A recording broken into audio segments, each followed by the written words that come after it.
nina swali, ambaye anaweza kunipa fungu kwenye Biblia linalosema hivi, wachungaji, maaskofu wafungishe ndoa za watu ambao walishaoana toka zamani? Anipe fungu. Ambaye anaweza kuniambia kwamba Biblia inasema waliokwisha kuoana wafungishwe ndoa kanisani, anipe jibu. Kama endapo hakuna fungu lolote, maana yake ni kwamba wanaofungisha ndoa wote wanabariki uzinifu. Sawa? Tafsiri yake ni hiyo, kwamba wameamua moja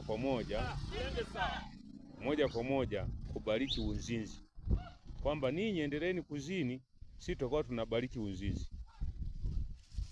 Lakini Biblia inasema ya kwamba ndoa zifungishwe, yaani mume na mke ambao hawajawahi kuishi pamoja, hao ndio wanaenda kuwekewa pingu za ndoa. Sasa huwezi kuweka pingu za ndoa kwa watu ambao walishaweka pingu toka zamani.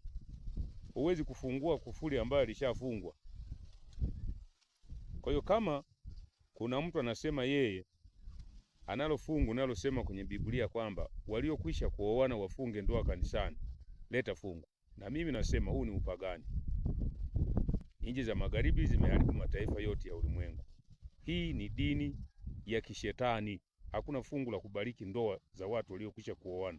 Huo ni kubariki uzinifu.